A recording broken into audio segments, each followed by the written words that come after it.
Mga bata, magsitayo muna para sa ating panalangin na umuunahan ng Sen, sa ngalan ng Ama, ng Anak, ng Espiritu Santo. Amen. Bago kayo magsiupo, muli magandang hapon mga bata. Kamusta ang araw ninyo? Mabuti? Mabuti naman. Nakain mo kayo ng inyong pananghalian? Mabuti, lagi natin tatandaan na kumain muna bago pumunta dito sa ating silid-aralan para meron tayong sigla at lakas. Mabuti. Bago kayo magsiupo, itulog muna mga pagsunod ng mga upuan at ihanay ito sa pagbilang ko na 3, 1, 2, 3. Mabuti. Bago muna kayo upo, wag muna po. Hindi muna kung meron pa kayong ID. Ayos pa yung mga uniforme. Mabuti. Pwede na kayong upo. Mga bata, naalala pa ba ang ating mga alumno dito sa ating silid-aralan? Anong maulit yun? Tingnan nga na ulit natin. Ang unang-una ay makinig sa guro. Kung meron nagsasalita dito sa harapan, kayo ay makinig. Pangalawa ay ang sumunod sa panuto. Pangatlo ay irespeto ang ibang tao, ang sarili at ang paaralan. At ang pang-apat naman ay itaas ang kamay kung mayroon kang sasabihin. Kung gusto mong sumagot, itaas ang inyong kamay. Mabuti, meron bang tumiba nito sa ating silid-aralan? Meron ba? Wala. Mabuti. Ngayon, pag-aral tayo sa ating kahapon. At meron akong inihanda aktibidad sa inyo. Handa na ba kayo mga bata? Sandali muna. Basahin mo na natin ang panuto. Sagutin ko ang isyong ipinapahayag ay at palang o reaksyon. Huwag maingay.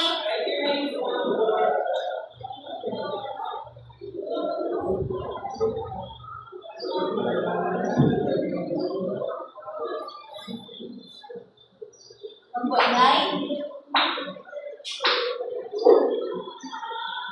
Una, sa tingin ko ay mas makabubuti kung magtanim tayo ng mga halaman sa bukuran ng paaralan. Ito ba yung opinion o reaction? Opinion, tingnan na natin. Mahusay, mga bata. Pangalawa ay nalungkot ako nang makita ko maraming muna sa paligid ng paaralan. Ito ba yung opinion o reaction? Listen, tama, ito ay ang reaksyon. Ang sunod naman ay ang pangatlo. Para sa akin, dapat parusahan ang mga batang naninira ng gamit sa silid-aralan. Ito ba yung opinion o reaksyon? Itaas niyo man ang kamay. Yan din.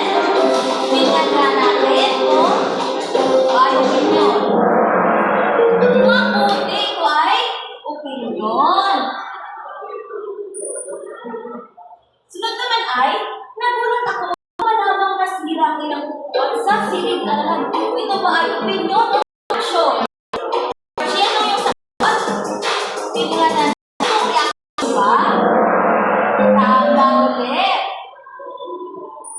At ang panglima naman at huli, sa aking pananaw, may mas mainam na hindi ko na gumamit ng cellphone habang nasa klase. Ito ba yung opinion o reaksyon?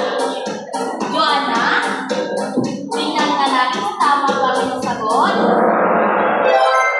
Magaling mga bata, nakuha kayo ng 5 puntos sa ating aktibidad. Bigyan natin ang mga salin natin ng 5 bagsak.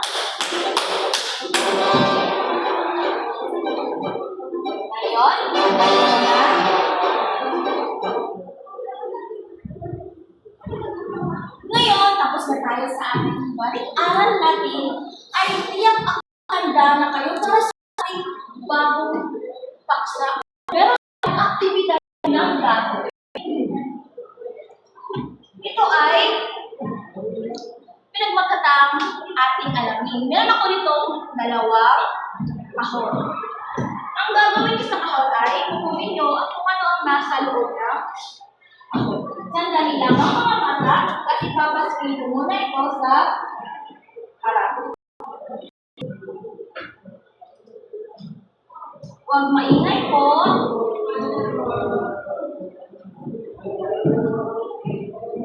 maingay muna. Mga lalaki sa likod. Ngayon, sino gustong kumuha ng unang dito? Sino gustong kumuha ng unang larawan na sa loob ng kahon? Janet, pumunta ka dito sa harapan. Tingnan natin kung ano yung nasa loob ng kahon. Nakikita niyo ba sa likod? Ano ang masasabi niyo sa unang larawan? Sandali lang at ilalagay ko ng maayos ito.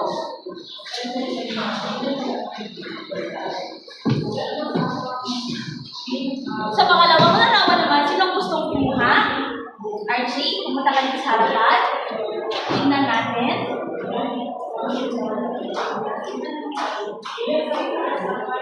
Archie, maaari mo bang sabihin kung ano ang iyong napansin at na-observe dito sa larawan?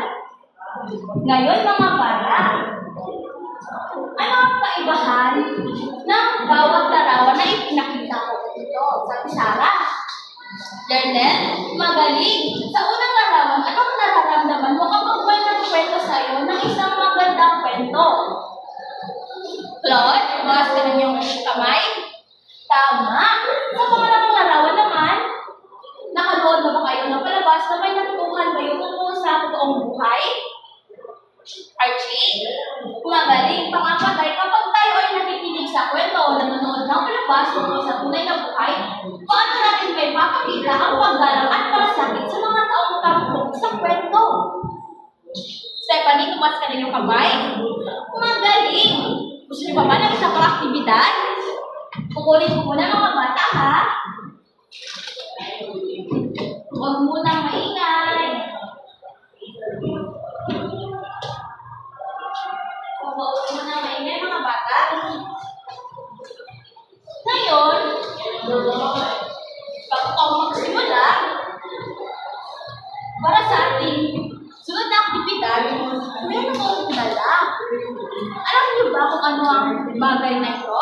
Dito ay isang halimbawa ng diksyonaryo. Ano ba ang laman ng diksyonaryo? Mga salita na mayroong mga kahulugan. Tingnan natin kung ano nasa loob nito. Unang-una ay salat sa buhay. Ano bang salat sa buhay? Ito ay mahirap o dukha. Pangalawa naman ay scholar. Ang scholar ay isang individual na may malalim na kaalaman sa isang larangan at tumatanggap ng suportang pinansyal para sa edukasyon dahil sa masusayan sa akademiko. Ang pangatlo naman ay ang stenographer. Ito ay isang taong nagsusulat ng sinasabi ng iba gamit ang shorthand. Ang pang-apat naman ay ang clerk.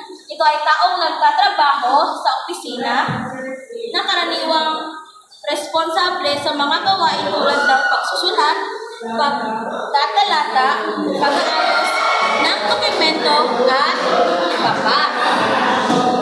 Ngayon ay may kwento ako sa inyo. Ay mayroon akong tanong sa inyo. Sino ba sa inyo ang may pangarap na makapagtapos ng pag-aaral kahit mahirap lang ang buhay? Sino ba? Tama! Tayong lahat!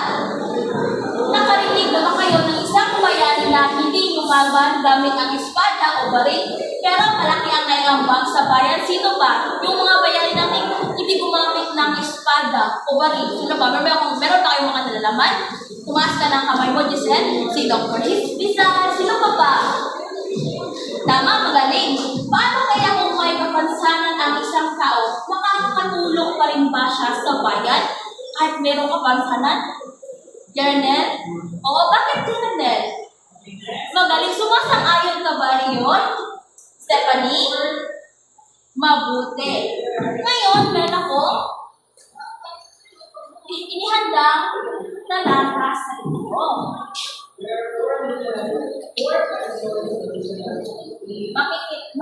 Klaro ba? Makita ba sa likod? Sandali lang.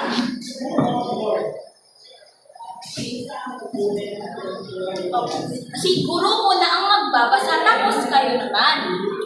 Isa sa mga Pilipinong nakipaglaban para sa kalayaan ng Pilipinas ay si Apolinario Apolinario Mabini. Siya ay pinanganak noong July 23, 1864 sa Canaulan, Batangas. Mula siya sa isang mahirap na pamilya. Bagaman salat sa buhay, hindi ito naging hadlang para makapagtapos siya ng pag-aaral ni Sir. Ano bang ipagpatuloy ang kwento? Magaling, Claude, ikaw naman pagpatuloy ka dito. Magaling mga bata. Ngayon meron akong mga katanungan sa inyo. Sino ang pinag-uusapan sa talata? Tumaas po ng kanang kamay. Stephanie, tumaas ka. Sino ang pinag-uusapan sa talata? Si Apolinario Mabini. Ilan ang kapangunahing tauhan sa binasa? Ito si Apolinario Mabini. Joanna? Magaling. Paano makapagtapos ng pag-aaral si Mabini? Paano kaya? Magaling, Claude. Anong katangian ni Mabini ang iyong nahangaan at bakit? Bakit kaya? Jaranel? Magaling. Napansin mo bang walang pamagat ang talatang binasa? Kung gayon, magbigay ng kahit pamagat ng talata. Kung sa inyo, ano kaya ang magandang magiging pamagat na ito ng talata? Sino gustong sumagot? Stephanie? Magaling. Sino pa? Sino pa? Yung tatingin nyo ay naangkong dito sa inyong binasa sa talata. Claude, tumaas ka rin ang kamay. Magaling.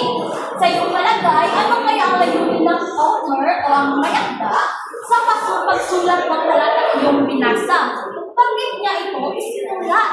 Bakit kaya? Sino gustong sumagot? Taas ko yung kanang kamay natin. Carmel? Magaling, Carmel. Ngayon, yung mga ginawa ng aktibidad kanina ay konektado sa paksa natin ngayon. Itatanggal ko ng mga bata. Huwag maingay. Huwag maingay. Kayo sa likod. Pag meron kang nagsasalita sa harapan, anong gagawin nyo? Makinig. Huwag kayo mag-ingay.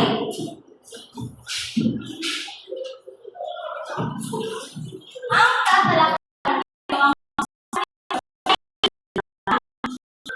maklaro ba sa likod? Sandali lang mga bata. Huwag po kayong maingay.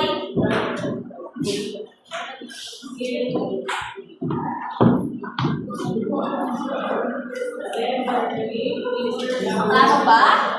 Ang paksa natin ngayon ay pagbibigay ng paksa, ngayon ito ang pagkabumagat na napakinggang kwento, usapan, o talata at sa napanood na komentaryo.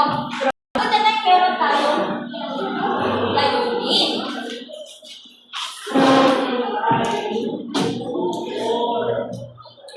Maklaro ba sa likod?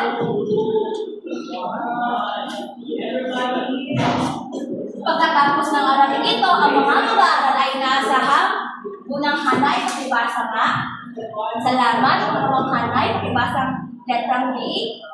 At sa letrang C, sabay kayo magbasa. Magaling mga bata. Ngayon, kung ano muna ang paksa, layunin at ang pamagat. Ang una muna ay ang pamagat. Sandali lang.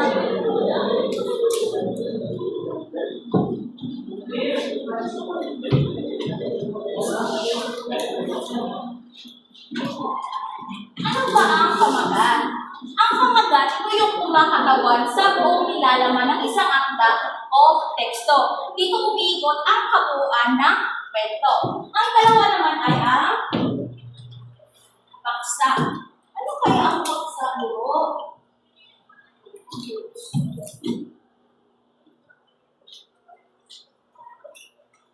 Ang paksa naman, ito ay ang pakunahing pinag-uusapan o yung tinatalakay sa mga akdang kagaya ng kwento, usapan, dialogo, balita, at iba pa. Ang paksa ay ang tututukoy nito sa pinakamahalagang kaisipang naisiparating na may akda sa basa. Ang pangatlo naman ay ang layunin. Pero ano ba yung layunin? magbabasa tayo ng kwento. Tingnan nga natin. Makita ba sa likod? Ang layunin mga bata, ito yung tumutukoy sa intensyon o nais ng may akda na ipaunawa sa mambabasa. Ito ang kanyang dahilan sa pagsulat. O ano ba yung nais niyang iparating sa kwento o sa talata. Ngayon, maklaro ba? Para naman mahusay yung magbigay kayo ng pamagat sa layunin sa mga napakinggang kwento o usapan sa talata, ay meron tayong mga gabay. Ang unang gabay ay manawaing mabuti ang akda o tekstong pinakinggan, binabasa at pinanood. Pangalawang gabay, itala ang mahahalagang detalye at mga sumusuportang impormasyon. Ang pangtatlong gabay, suriin yung mga naitala. At ang pang-apat naman ay isulat at basahin itong kung ito ba ay naaakop. Ngayon, siya nakikibawal mo. Para malaman nyo talaga kung saan ba sa pamagat at layunin sa kwento.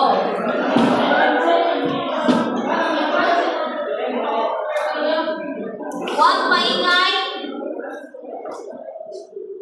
Lalaki sa likod, huwag mo na maingay.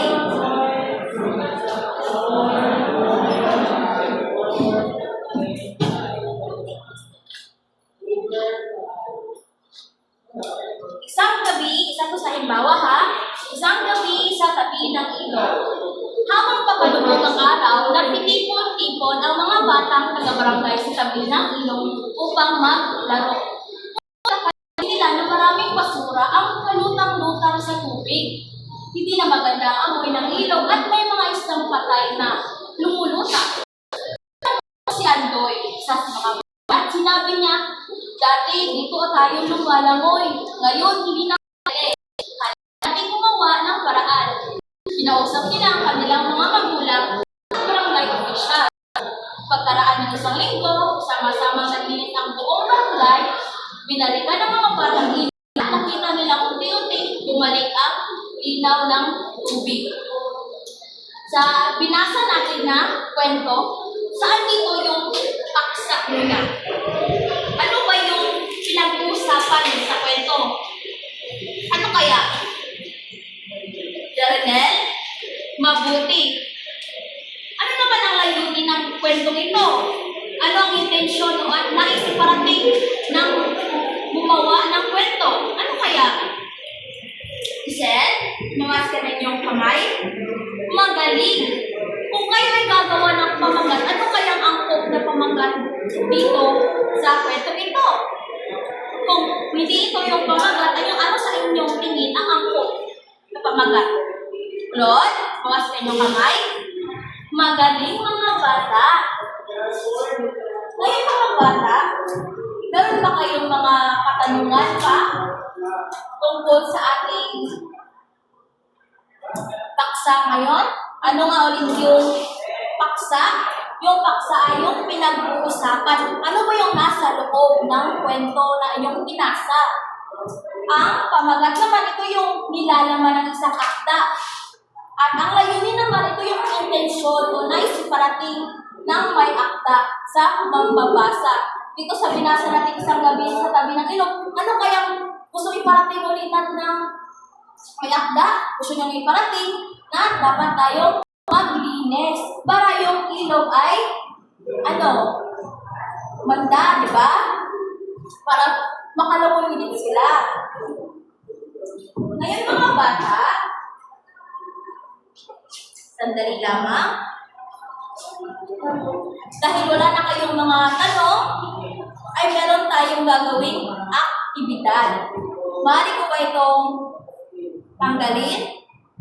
Sandali lang.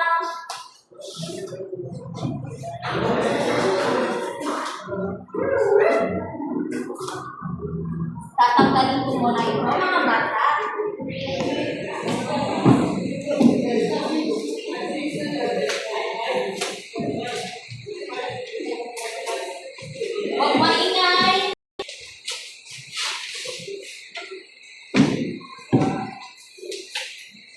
Masabi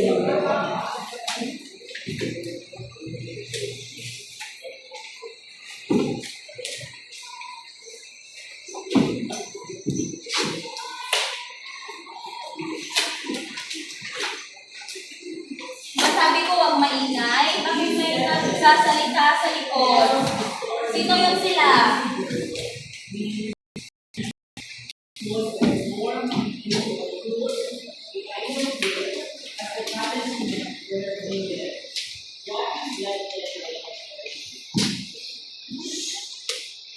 Huwag maingay. Ngayon ay may aktibidad. Una tayo. Dali lang.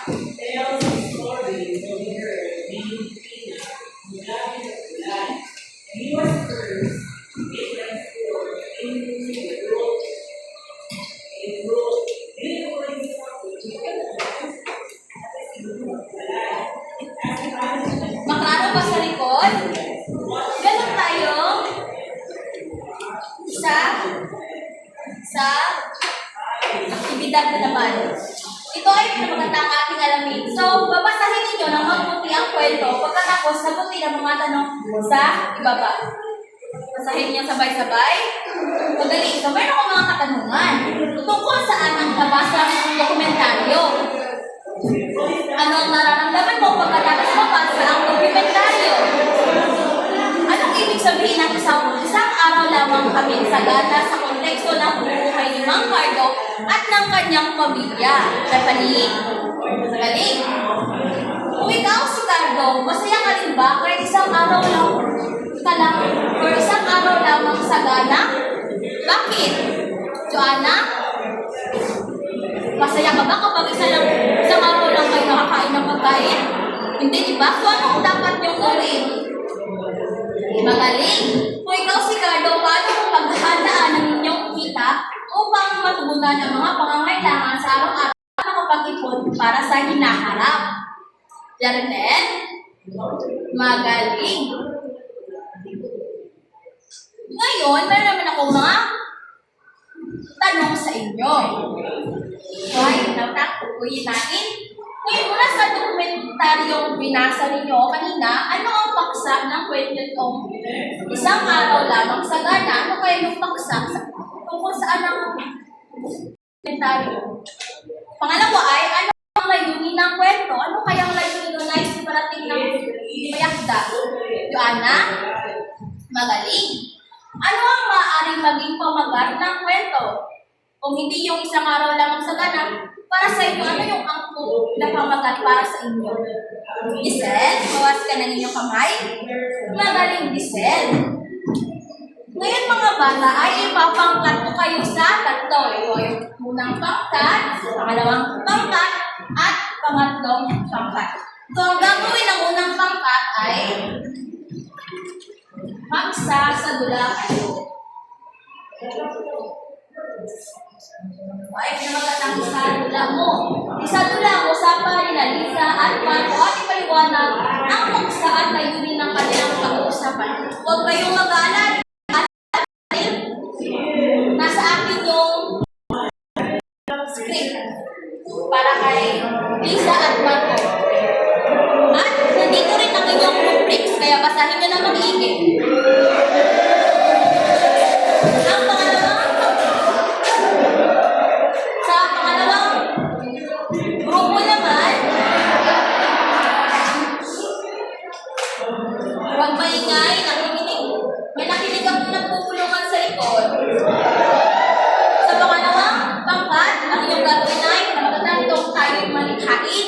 Gumawa kayo ng isang poster na may kaugnayan sa paksa, layunin at mensahe yung pinapakita sa talata. Ipakita sa iyong likhang sining kung paano pinahahalagahan ang kalinisan ating komunidad. So, nandito din sa akin yung talata at rubrics. Basahin mabuti para makagawa kayo at huwag maingay. Para naman sa pangkatatlo, ito naman ang sa inyo. Basura mo sa ko, gumawa ng isang graphic organizer, ipakita ang ugnayan ng paksa, layunin at mensahe ng dokumentaryong iyong binasa. Meron din ako nitong dokumentaryo para sa inyo. Basahin mabuti at huwag maingay. Nandito na rin yung ano. Bibigyan ko kayo ng 10 minuto para matapos ang mga aktibidad na aking binigay. Tapos na? Unang grupo, mali niyo magpresenta sa harapan ng inyong gawa. Magaling. Pangalawang grupo naman, magaling. At pang-tatlong grupo, presenta ninyo. Magaling, bigyan natin ang ating mga sarili dahil nakatama kayo ng 3 isa. Ngayon mga bata, may mga katanungan ako bukod sa ating paksa. Ngayon, ano ang paksa ulit, Joanna? Mahusay. Paano mo malalaman kung ano ang paksa ng isang usapan o dokumentaryo? Paano mo malalaman na ito ay paksa? Archie? Mahusay. Bakit kailangan mo unawaan ang layunin ng may akda sa isang kwento o talata? Giselle? Magaling, Giselle. Paano nakatulong ang pag-unawa sa paksa at layunin ng isang dokumentaryo upang mapaunlad ang iyong kamalayan at malasakit sa kapwa-kausa? Lipunan, magbigay kayo ng konkretong halimbawa. Kaso kamay, Darlene. Magaling, Darlene. Kung ikaw ay gagawa ng pamagat para sa isang komentaryo tungkol sa buhay ng isang batang may mabigat na pinagdadaanan, paano mo titiyaking nagpapakita ito ng malasakit sa kanyang kalagayan? Ipaliwanag ito. Sino gusto sumagot? Taas mo ng kamay ninyo. Joanna, tumas ka. Ang sagot mo? Nakain ka ba yun, Jeranel? Magaling! Ngayon ay, meron na naman akong bibigay sa inyo na aktibidad. Ito ay pinamagkatapos naman. So magbibigay ako ng inyong sagotang papel. Ang panuto dito ay basahin lang mga katunawain ng mabuti ang mga section. Isulat ang mga sa inyong sagotang papel. Huwag maingay ha. Ipasa po. Pagpasa, huwag maingay. Bibigyan ko kayo ng 5 minuto para dito. Tapos na, tingnan natin kung tama yung mga sagot. Sino ang nakakuha ng 5 puntos? Marami kayo, magaling mga bata. Meron talaga kayong natutunan sa ating paksa ngayon. Ngayon, sandali lang mga bata. Bago tayo pumunta sa ating takdang aralin, tingnan natin kung nakuha ba natin ang ating mga layunin. Muna, tukoy ang paksa, layunin at sakop na pamagat ng isang napakagandang kwento-usapan talata o napanood na dokumentaryo. Nakuha ba natin ito? Magaling! May paliliwanag ang nagahan ng pag-uunlad ng pag-unawa ng paksa o layunin ng dokumentaryo, paglinaw, kamalayan at malasakit sa kapwa o salin kung nakuha ba natin ito? Magaling! At ito naman ang paggagawa ng graphic organizer na nagpapakita ng ugnayan ng paksa, layunin at mensahe ng pinanood o binasang dokumentaryo. Nakuha ba na ito? Magaling mga bata. Para sa inyong takdang aralin, huwag kayong mag-alala. Meron din akong sagot ang papel ito ay ito ay pinamagatang aral sa dokumentaryo. So, para sa kung ikaw ay may access sa internet, manood sa YouTube na kahit anong dokumentaryo sa tungkol sa education. Meron akong itinagay dito ng mga kailangan yung gawin. Pasa. Maraming salamat. May mga okay na ba? Nabigay na ba lahat? Magaling. Magsitayo na para sa mamuling dalangin sa ngalan ng Anak ng Espiritu Santo. Amen.